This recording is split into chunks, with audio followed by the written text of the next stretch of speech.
too far.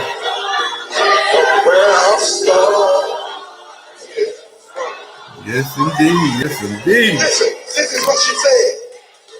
Nobody told me that the road would be. I don't believe he brought me this far to leave.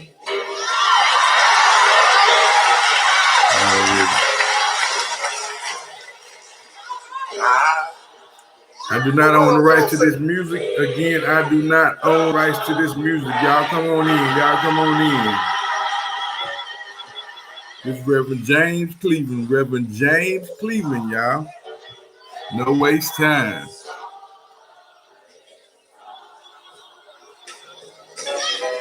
Nobody told me. Nobody promised me. The road would be easy. Oh, but I don't believe he brought me this far. Can I get a witness here tonight? Yeah, can I get a witness? Can I get a witness? Can I get a witness?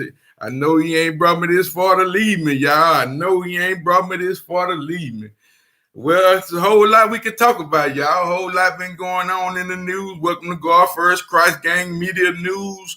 Welcome to God First Christ Gang Media News. I am your host, Brian Taylor Bridges. Yes, I am your host, Brian Taylor Bridges.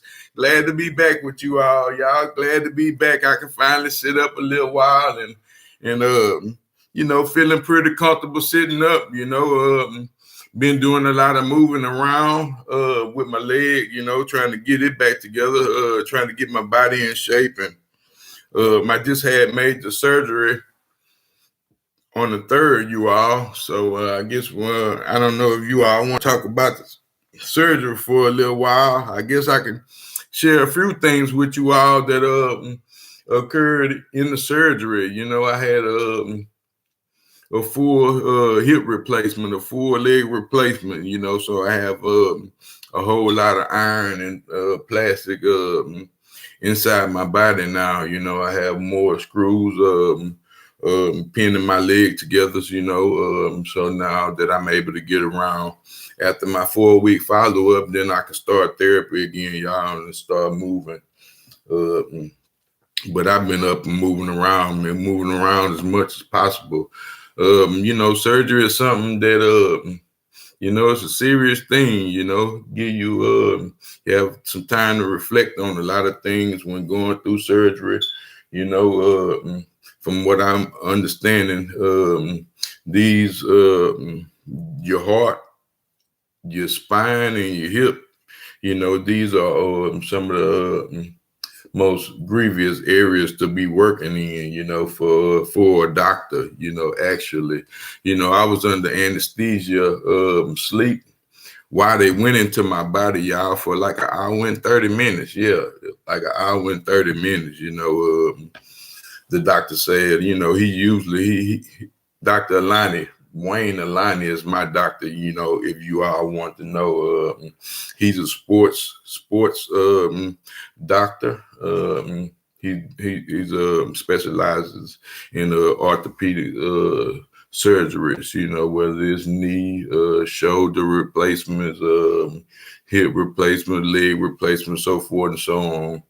I was blessed to meet this doctor through one of our sisters, in faith, and one of our business partners, Sister Arlisa. Excuse me, hold on, so let me finish. Well, anyway, y'all, let me go on. I want to keep on going, since I haven't been on in a while. Like I said, I'm sharing this with you all about the surgery. Anyway, I want to come on today and talk about Pastor Griffin, you all. Pastor Griffin, before I go in too deep. Going on Pastor Griffin, he had Pastor Curtis is actually his name. Him and his wife, they had some kind of church. I don't know if the church was going out of business or, well, the church, everybody seemed like they left this church, and seemed like it has been You know, probably not together since COVID, you know, maybe since they didn't have few storms. This particular church has closed down, but we got this one particular pastor out of Griffin, Georgia. Out of Griffin, Georgia. Let me read my copyright disclaimer so I can you know, move right along into this news brief I want to share with you all out of Griffin, Georgia. I got a few more things that I would like to share with you all today. So I'm gonna move right along with my copyright disclaimer. Copyright disclaimer under Title 117 USC Sections 107 allows is made for fair use for purposes such as criticism, comments, news reporting, teachings, and scholarships and research. Fair use is permitted by the copyright statute and might otherwise be infringing. Nonprofit and educational and personal use tips the balance in favor of fair use. Yes, again, it tips the balance in favor of fair use. So here, I'm coming right on it in today about this little pastor. You know, after I read my copyright disclaimer, like I said, I read a little clip you all, and then, you know, we'll have a light discussion about, you know, this particular pastor. You know, it's a Pastor Griffin was charged with running an illegal group home, holding elderlies against their will. Now, this pastor was running an illegal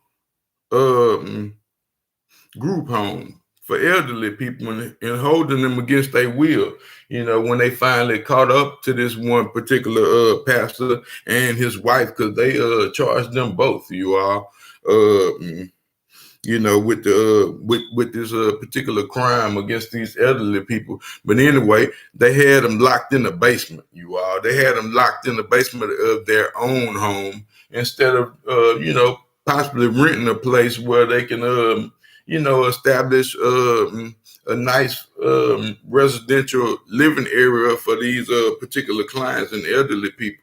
You know, because most of these elderly clients and people, they sick, you know, they under medication and so forth and so on. So to make a long story short, this particular pastor and his wife, you know, used the church, whichever church. I don't, like I said, I'm not sure if this particular church was in their name or not.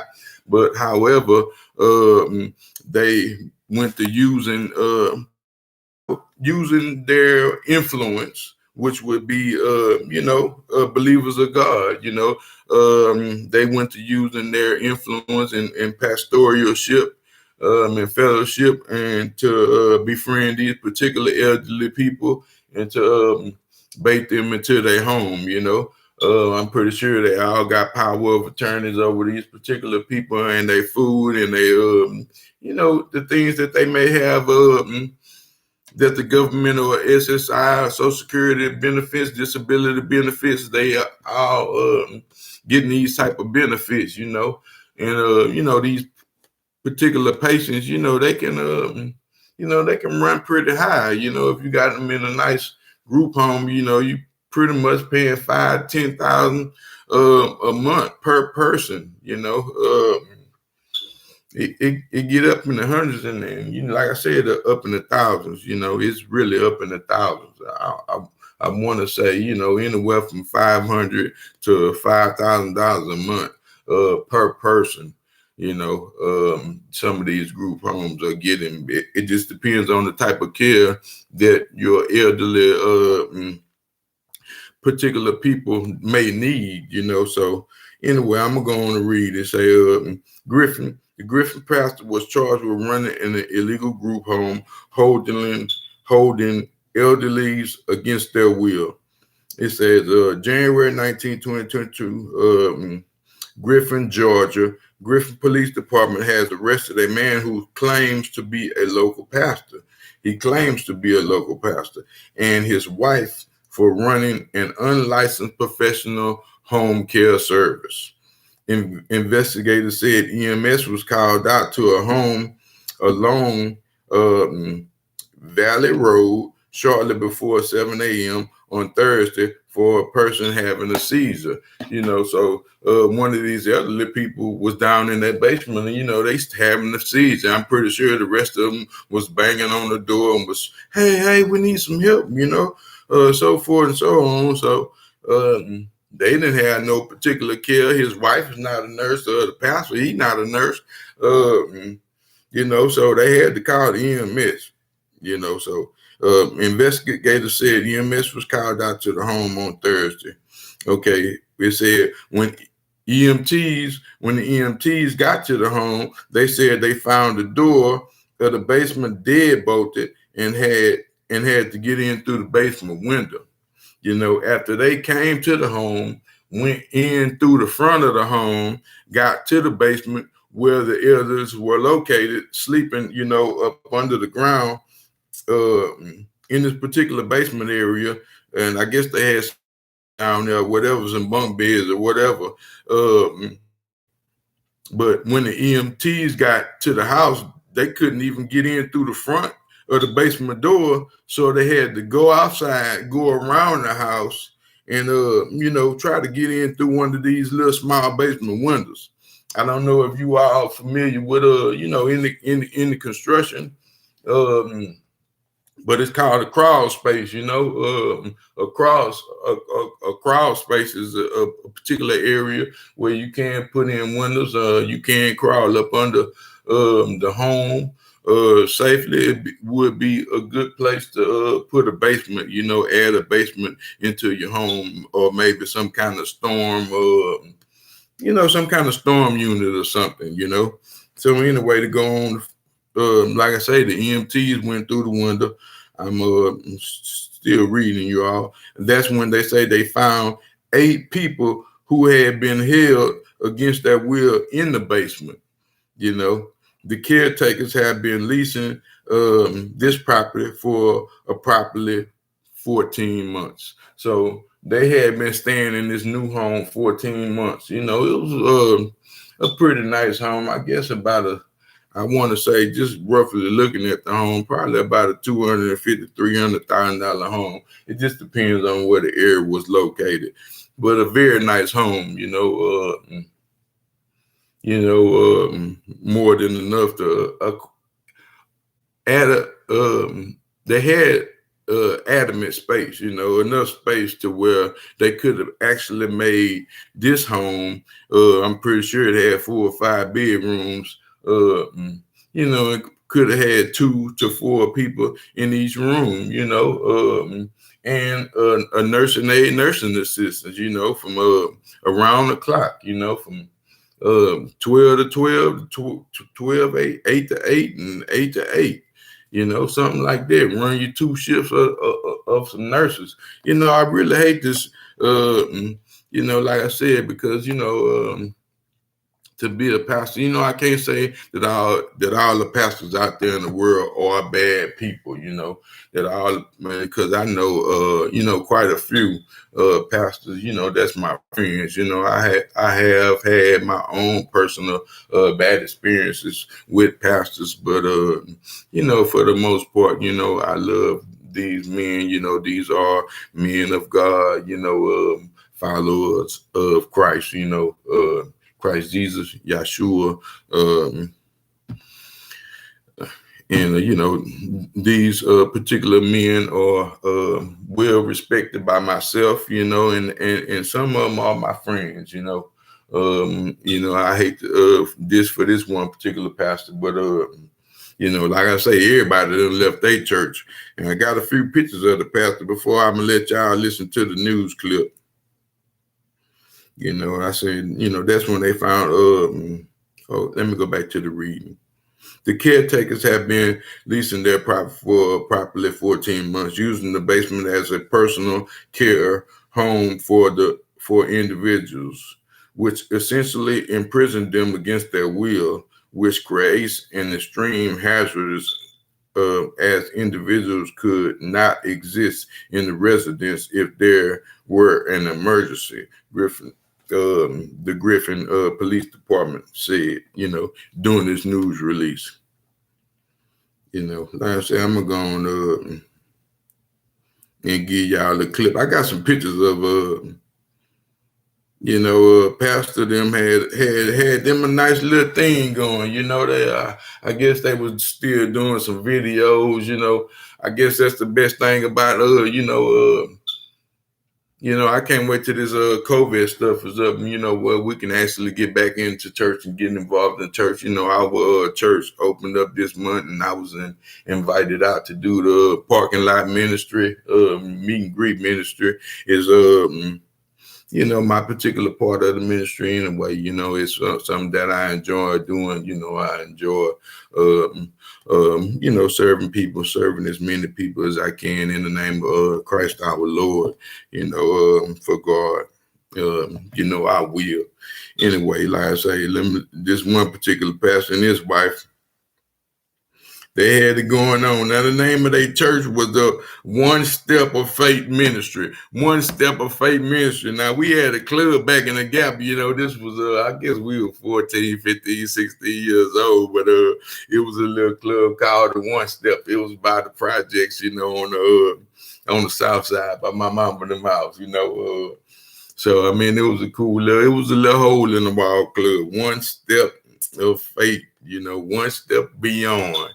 But in this case, it was the One Step Faith Ministry. They had them a little banister and everything. They was trying to get their little stuff going. And I respect that. I respect you. They had a good little start. I don't know where they went bad. Maybe they was doing some, I don't know what Pastor them was doing. But anyway, the news people, they was trying to do an investigation, trying to investigate where this pastor church was, because he was saying that he had acted the church and they was rocking and rolling, and he was taking offerings and everything, I don't know where they was doing their offerings at, but it was not at this building, because when they finally found the One Step church, y'all, this was what it looked like. Yep, I don't know if you all can see this well, but the church was not in good condition, at all. The roof was tore apart, shingles was missing. They had windows missing, boarded up. Would be a nice little church, a church on the hill too, y'all. Would be a nice little church for anybody to rebuild, but don't look like they've been doing anything around this church at all in a long time. They need to do some weed eating, some painting and everything, Some volunteers to go out there and get the church right back in order,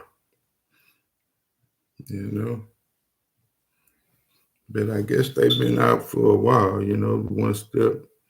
It only takes one step to come and grow with us, Pastor Curtis Bankston. Pastor Curtis Bankston.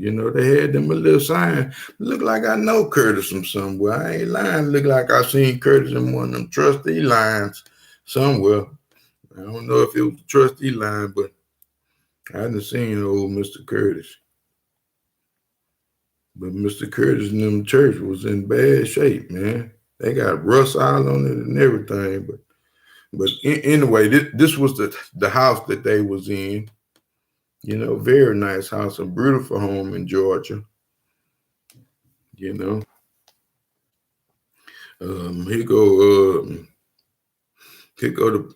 Pastor Curtis right here. But look like Curtis was actually the deacon. I don't know.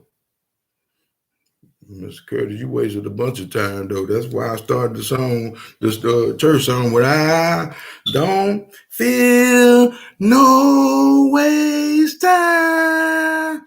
Pastor Curtis, you wasted a lot of time on this one, Pastor. But anyway, we're going to go right along, moving right along. But anyway, that was his mugshot, before and after, I'm sorry him and his wife had to go through that because, it was a better way, It was a better way, they could have did all this.